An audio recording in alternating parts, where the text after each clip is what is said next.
বঙ্গবন্ধু জাতীয় স্টেডিয়ামের সংস্কার প্রকল্পের মেয়াদ বাড়ল 2025-এর জুন পর্যন্ত। তবে বাড়েনি বাজেট। ডিসেম্বরের মধ্যে খেলার উপযোগী করা হবে মাঠ।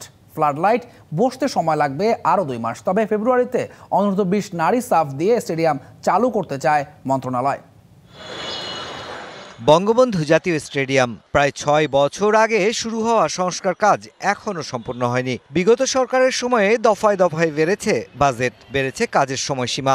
98 কোটি টাকার বাজেট বেড়ে দাঁড়িয়েছে 157 কোটি টাকায়। সেই কাজের অগ্রগতি ঘুরে দেখলেন যুব ও ক্রীড়া মন্ত্রণালয়ের সচিব, সাথে ছিলেন বাফুফের কর্তারা। যেখানে যেখানে সমস্যা রয়েছে সেটা যারা আমাদের ভেন্ডর প্রতিষ্ঠান বা কন্ট্রাক্টর রয়েছে সেগুলো করে দিবেন, সেটা আমরা নির্দেশনা দিয়েছি।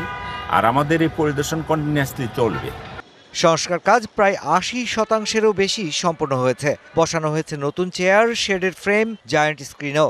মাঠও প্রায় খেলার উপযোগী। এখানে ডিসেম্বরের মধ্যেই ঘরোয়া ফুটবল চালু করতে চায় বাফুফে। আমরা চাচ্ছি যত দ্রুত মাঠটা আমাদের বুঝে দিলে আমরা হয়তো এখন ফ্ল্যাট নেট না পেলেও আমরা কিছু খেলা এখানে চালাতে পারবো। তো এখন আসলে এটা সবারই সদিচ্ছার উপর নির্ভর করবে।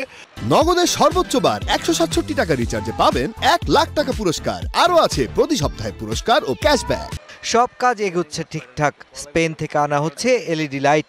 সময় বাঁচাতে জলপথের বদলে যা আনা হচ্ছে আকাশপথে। তবে 3000 লাক্স আলো দেয়ার লাইট বসানো হবে পুরাতন টাওয়ারেই। আমাদের লাইটিংগুলো হবে সুন্দর এবং এটা কন্ট্রোল করা সহজ এবং এটা সংরক্ষণ করাও সহজ হবে। এই কারণে আমরা ক্যানোপির দিকে আমরা যাচ্ছি, যাতে ক্যানোপিতে লাইটিংগুলো সেট করে আমাদের লাইটিং এবং এই স্ট্যান্ডার্ডটা বজায় থাকে। ড্রেসিং রুম, মিডিয়া বক্স সবকিছুই হচ্ছে পরিপূর্ণ। তবে স্টেডিয়াম বুঝে পেলে আর কোনো প্রয়োজন থাকবে কিনা তা লিখিত আকারে জাতীয় ক্রীড়া পরিষদকে জানাবে ফুটবল ফেডারেশন। ফেব্রুয়ারিতে সাফ অনূর্ধ্ব 20 নারী ফুটবল দিয়ে দ্বিতীয়বারের মতো এই স্টেডিয়ামটির উদ্বোধন করতে চায় কর্তৃপক্ষ। কিন্তু নির্মাণকারী প্রতিষ্ঠানরা বলছেন এই ফ্লাড লাইট প্রস্তুত হতে সময় লাগবে আরও 2 মাস। কিন্তু কর্তৃপক্ষ নির্দেশনা দিয়েছেন নির্ধারিত সময়ের মধ্যেই সারতে হবে এর কাজ। Mushfiqur Rahman, DBC news, Dhaka.